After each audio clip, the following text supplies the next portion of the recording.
So, Tolstoy, My Confession. You get to read something by one of the greatest writers ever, as he himself pretty much points out. Tolstoy is a Russian novelist and author of two of the most famous novels of all time, War and Peace, which is like a giant doorstop of a novel, that is the novel that everybody figures they'll read eventually and never does, and Anna Karenina, which is the novel that people tend to read. He was, as he says in this piece, at a certain point in his life, probably the most famous and successful author in the world. He was, the J.K. Rowling of his day, only with also huge critical fanfare. He was regarded as a great writer, but also an incredibly popular writer. And he loved to write. And he loved the lifestyle that came with his success. He wanted to own a massive farm, and he was able to buy a massive farm. He married a woman he loved, he had a family that he loved. Everything was going great for Leo Tolstoy, when this thing happened to him that he describes in My Confession. And one thing I want to say at the outset: please, if you write on this, do not use phrases like nervous breakdown or, he was just depressed. Resist the urge to psychoanalyze or prescribe Prozac to Leo Tolstoy. That is patronizing. This, as he sees it, is an intellectual crisis. Now, you might ask, well, why did it happen to him? Why did he suddenly start asking these questions? I don't think it matters. What matters is the questions and the challenge that they pose. And that's why his piece is of interest in a section on the meaning of life. So, we've got the context. He's at the peak of his success. He's healthy, as he says, in body and mind, so enough with the psychoanalyzing. He can work in the fields all day and not get tired, according to him. So it's not like he's suddenly worried about his health or anything like that. It's not like it's a midlife crisis. You can avoid that phrase as well. He didn't suddenly think, oh, I'm getting old, This just happened to him. This, as he puts it, arrest of life. So, how does he describe it? 5 years ago, something very strange began to happen with me. I was overcome by minutes at first of perplexity and then of an arrest of life, as though I did not know how to live or what to do. And I lost myself and was dejected, but that passed and I continued to live as before. Then those minutes of perplexity were repeated oftener and oftener, and always in one and the same form. These arrests of life found their expression in ever the same question: why? So he sounds a little bit like a toddler. If you've ever been around a toddler, they will keep asking why, and you will give an answer, and then they'll question that answer, and then they'll question that answer until you give up and you say, because I said so.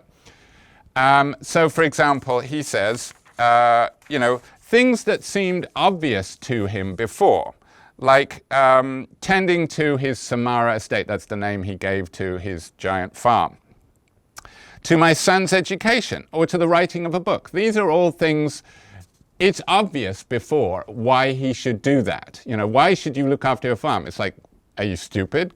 Because. And, why should you tend to your son's education? Because he's my son. Why should you write a book? Because that's what I do. That's what I love to do. I not only do I find success through writing, I find fulfillment through writing, or at least until this happened. But then these questions keep coming. Why do that? Why do that? Like, I thought of the education of my children. I said to myself, why? What of it? I felt that what I was standing on had given way, that I had no foundation to stand on, that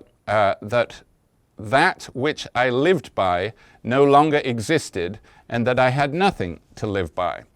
And he goes on to give this very vivid picture. He says, This mental condition expressed to me in this form: my life is a stupid, mean trick played on me by somebody.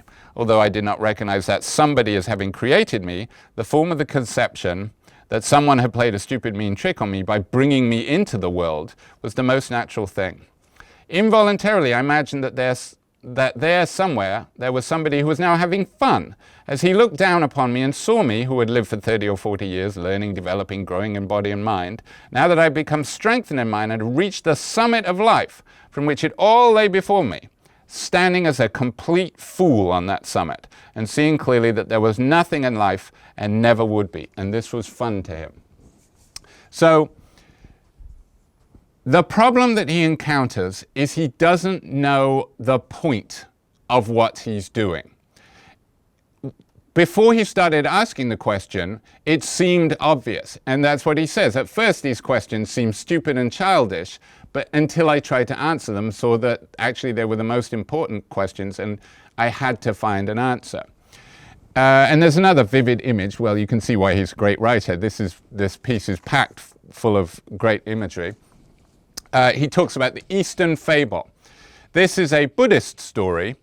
And actually, if you know the animated show King of the Hill that was on in the 90s, and I guess they're rebooting it or something, the neighbor Khan, who is Laotian, tells a version of exactly this same story. So this isn't Tolstoy's story, this is a Buddhist fable.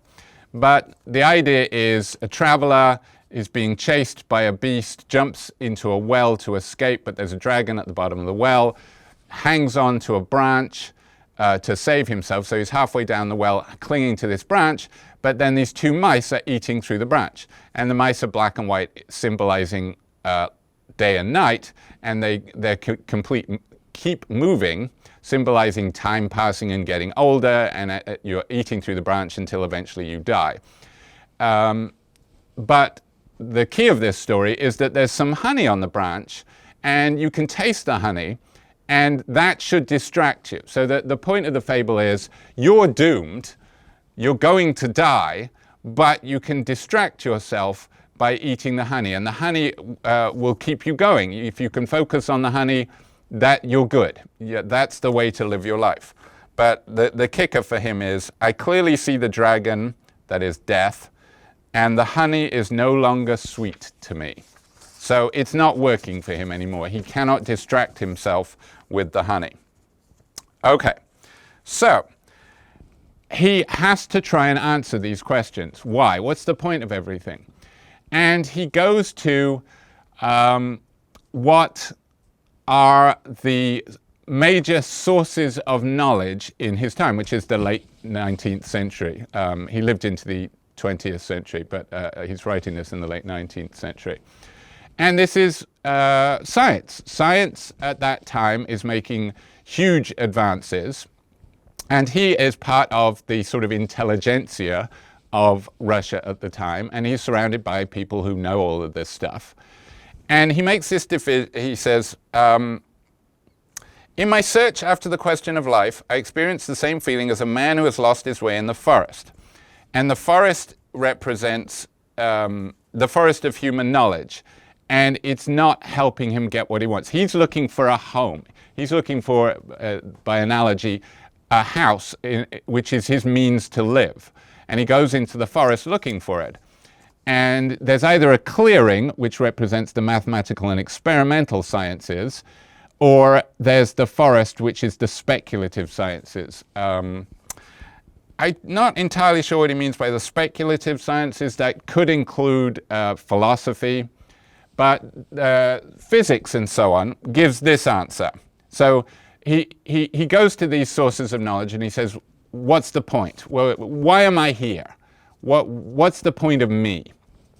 And the mathematical and experimental sciences give this great answer. You are what you call your life. You are a temporal, accidental conglomeration of particles. The interrelation, the change of these particles produces in you that which you call life.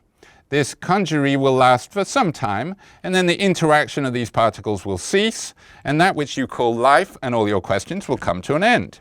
You are an accidentally cohering globule of something. The globule is fermenting. This fermentation the globule calls its life. The globule falls to pieces and all fermentation and all questions will come to an end.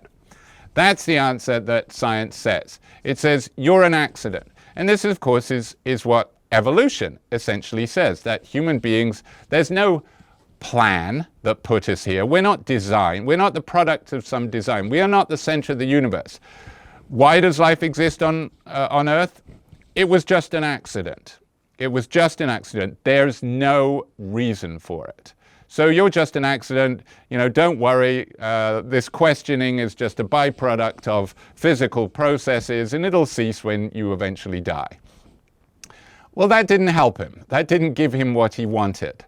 Then he tries the speculative sciences and they say, the world is something infinite and incomprehensible. Human life is an incomprehensible part of this incomprehensible all. Again, not particularly helpful. Now, he knows that there's an alternative. It's religion. And this is the alternative that has been given since time immemorial, and particularly Christianity. And Christianity's answer is to say, well, here's why you're here, because God made you. Now, why did God make you? Well, that God has his reasons. God is infinite and mysterious. But don't worry, you're here for a reason. Now, as he says, the trouble with the scientific answers is that they lead to a negation of life. The trouble with the faith answers are that they lead to a negation of reason. That is, what he's saying, faith says, is just shut up, stop asking questions, God knows what you're here for. You wouldn't even understand the reason because you're just, God moves in mysterious ways. God is too magnificent and huge for you to understand, but don't worry, God's got this handled. You're here for a reason. And he says, I can't do that because I have this mind that asks questions and you're just telling it to shut up. And what's the point in having this brain if you tell it to shut up? I can't handle that answer. Now, what's kind of strange about this is that, in the first half he says, these are the possibilities, either negation of life or negation of reason. And he says, but that leaves me worried about my life. As he says, he's already in this situation where he has to trick himself to avoid killing himself because he's so at a loss. He's so abandoned by the reasons that he used to have. So he goes back and goes over it and says, have I got this wrong? And he goes through the scientific examples and he says, no, I got that right. They really do not give an answer. So he reconsiders the faith answer.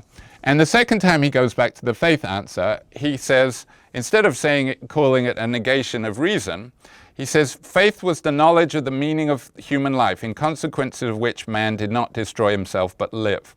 Faith is the power of life. Without faith, one cannot live. So what's changed between the first half and the second half? Well, sort of the kind of faith.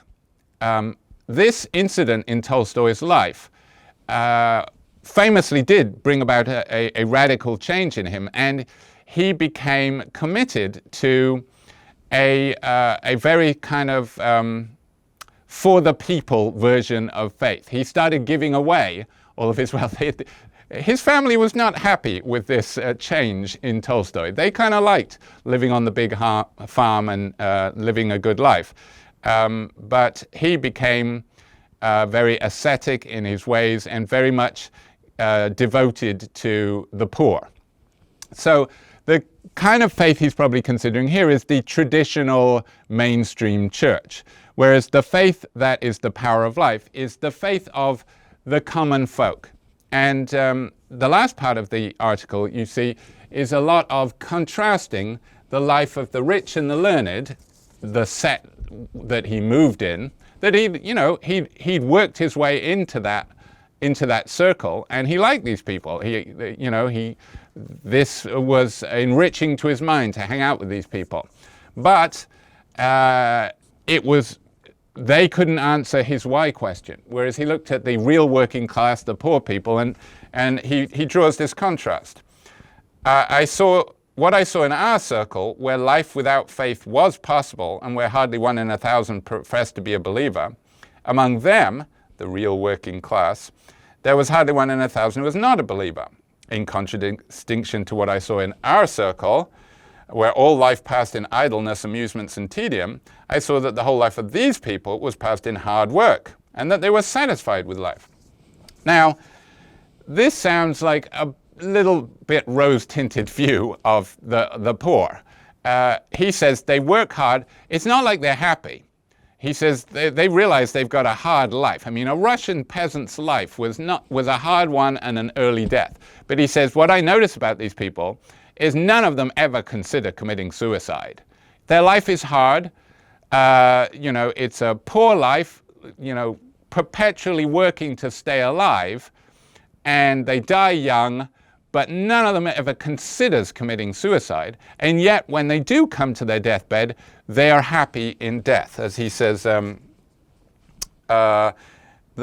contradistinction to the people of our circle who struggled and murmured against fate because of their privations and their suffering, these people accepted diseases and sorrows without any perplexity of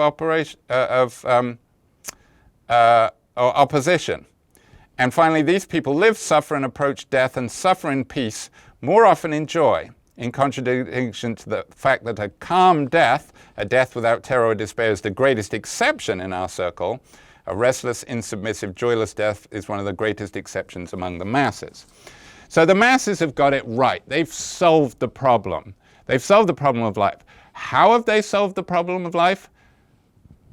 Well, that's the trouble with basically denying it. And he says, here's what is part of the faith of the masses. Superstitions. While the superstitions of the believers from among the laboring classes were to such an extent blended with their life that it would have been impossible to imagine it without these superstitions. It was a necessary condition of that life. They had the real faith. So, this doesn't sound like a glowing endorsement of their beliefs. It's not like he has... it seems like there's this dichotomy in Tolstoy in this description. On the one hand, he is aware that what they're doing is giving up on reason. And he calls their beliefs superstitions. Presumably he has the version of Christianity, or the Christianity of his set is the more sort of highfalutin kind that says that the virgin birth is a metaphor. For example, I heard that from a bishop of the Church of England, that the virgin birth in Christianity was just a metaphor. It wasn't really a virgin birth. Whereas, tell that to most, grassroots Christians, and they would say, no, it's truth. It's true. The flood happened. All of these things happened. Does Tolstoy really believe that? It doesn't seem like he does, because he calls it superstition.